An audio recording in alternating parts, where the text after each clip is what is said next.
Ах, балет! Нежность, легкость, волшебство, мечта. Жесткий паркур, фуэте с муравьедами ради спасения частички души принца, магия закулисных взаимоотношений, отбивающие чечетку олени, благодаря которым текут реки, а зло опасается приближаться к берегам, и коты, пугающие нерадивых учениц с перспективой выйти за них замуж. Чего? Что за дичь вообще? Привет, меня зовут Наталья, это Одри, вы на канале Неприма, где я понятным языком и с большой любовью рассказываю интересные истории из мира танцев. Сегодня будем говорить о балетных мультиках.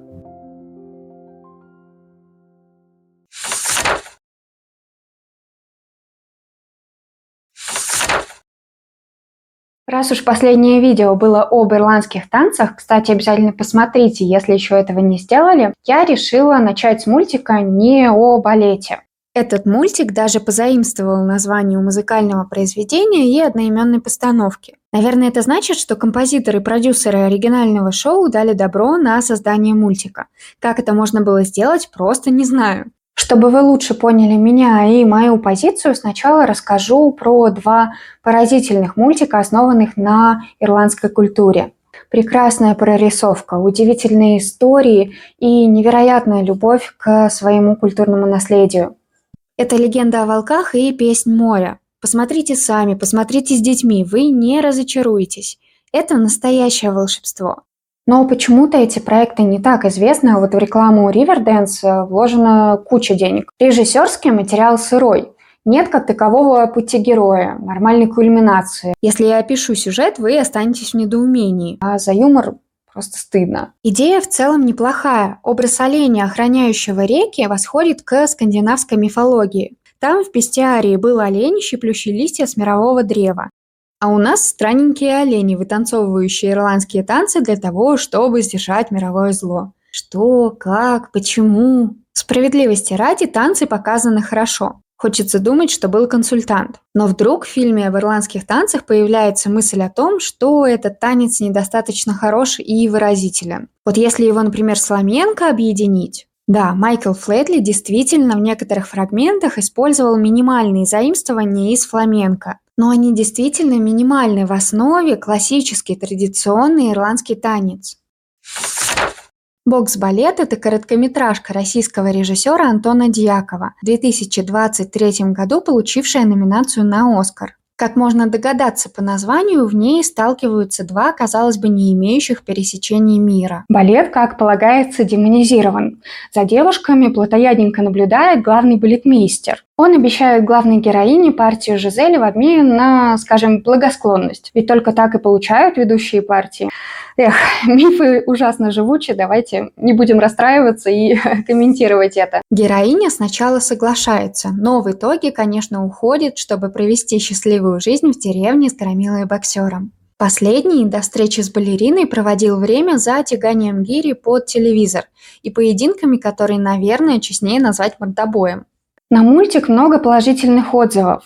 Люди пишут очень теплые комментарии. И это натолкнуло меня на мысль, что взрослым тоже нужны утешительные сказки. Им хочется верить. Вот ты встретишь кого-то, и все встанет на свои места. И ничего, что он твоя полная противоположность. Что предыдущие 50 лет он не думал и ничем не интересовался. Ты его перевоспитаешь. Бросишь дело своей жизни и займешься его перевоспитанием. Ох, ребята, это так не работает.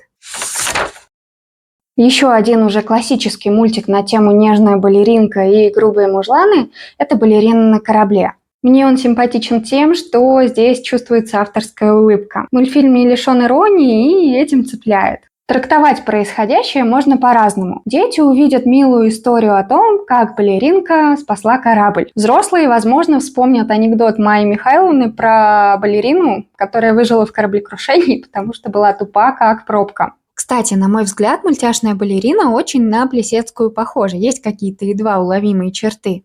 Подкупает упоминание в начальных титрах хореографов. То есть, да, танец здесь буквально кто-то ставил, и создатели об этом открыто говорят. Мне кажется, это очень здорово.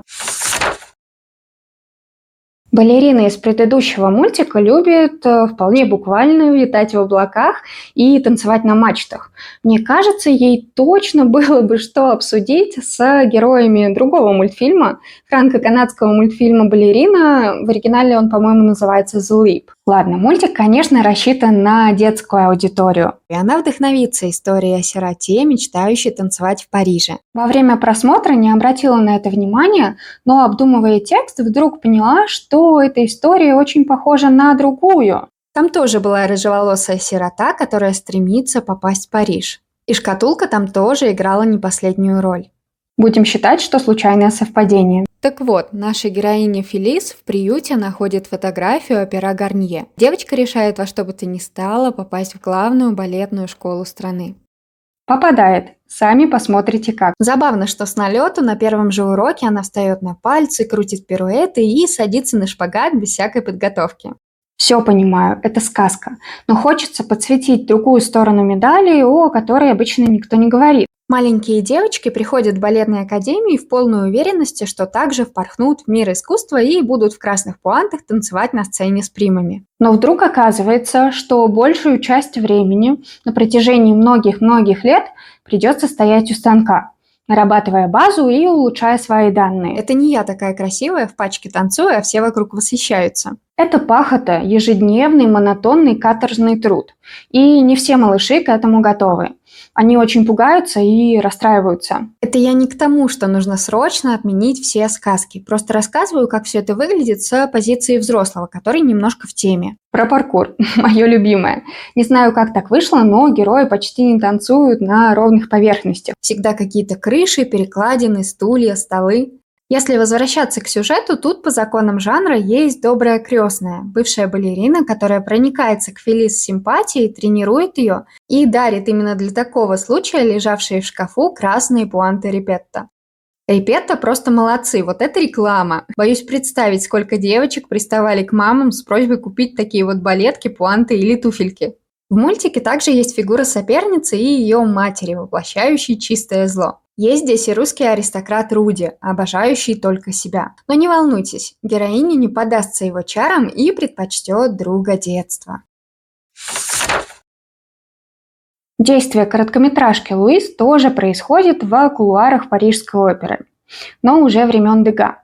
Здесь никто балетным паркуром не занимается и не превращает сказку в быль. Атмосфера полностью соответствует исторической. Нежные облака разноцветных пачек мелькают между фраками состоятельных любителей балета. А танцовщицам приходится идти на сделку с совестью и порядочностью, чтобы выжить. В мультфильме, предназначенном исключительно для взрослой аудитории, прекрасно показан мир, о котором шла речь в моих видео о Дега и крысках Парижской оперы. Если не видели, посмотрите, сразу станет понятнее. Юной танцовщице Луис нужно срочно вернуть коллеге долг, а единственный доступный и уже проверенный способ получить деньги – тесно пообщаться с одним из балетоманов в лабиринтах Гарнье. И впечатляет не сам факт, а то, насколько буднично воспринимают это Луис и ее подруги. Это часть их жизни, они привыкли продавать себя. К сожалению, в 19-м, начале 20 веков это была возможность выжить для женщины театральной профессии. Для верной трактовки мультфильма важен исторический контекст. И важно понимать, что сейчас в Парижской опере все по-другому. А то я уже предвижу комментарии: «Ага, вот, мы и говорили, они все продажные, только так они и получают ведущие партии». Ну, конечно, не только так. И да, есть такие женщины, они есть не только в балете, а очень в разных сферах. Но не надо всех под одну гребенку. Скажу честно, я не фанат и не частый зритель аниме, поэтому мои впечатления – взгляд со стороны. Для этого видео я посмотрела 2 мультика в этом жанре. Они сделаны в разное время и для разной аудитории. Один из них мне очень понравился, а другой как-то совсем не зацепил. «Принцесса Тютю», сразу оговорюсь, что тютю – это пачка на французском и на английском. Этот мультик оставил меня в недоумении. Но давайте начнем с хорошего. Меня глубоко тронуло, что каждая серия мультика основывается на каком-то музыкальном произведении. И отсылает к определенному спектаклю. Идея гениальная, почему у нас никто до такого не додумался? Ребенок смотрит серию и параллельно знакомится с каким-то произведением искусства. Причем не только балетным, там есть, например, картинки с выставки Мусорского. В чем суть сюжета? В одном городе умер старый сказочник Дроссельмейер, не дописав свою книгу. Теперь сказка сама бродит по свету в поисках развязки. Но на этом ясность кончается. Волшебник превращает уточку в девочку, чтобы она спасла принца, чье сердце расколото на множество кусочков. Привет, Волан-де-Морт. Поможет ей в этом магический медальон, превращающий девочку-уточку в прекрасную принцессу Тютю.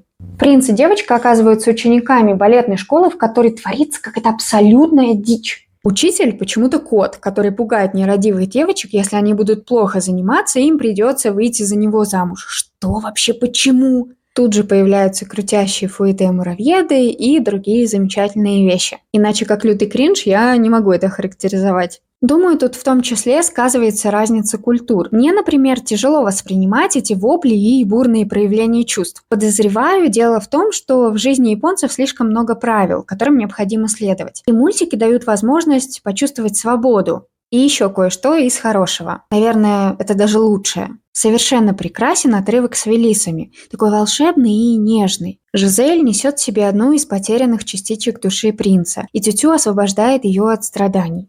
Теперь Жизель и другие призрачные танцовщицы наконец смогут обрести покой.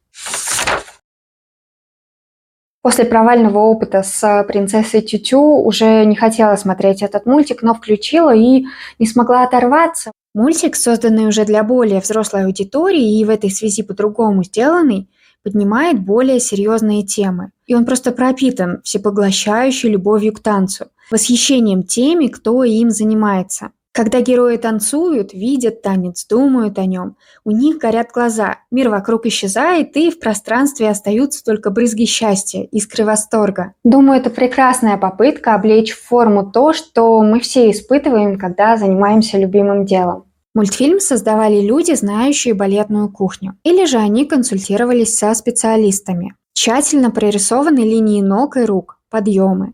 Называются движения, обсуждается красота иксовых ног. Скрупулезно воспроизводится хореография реальных спектаклей.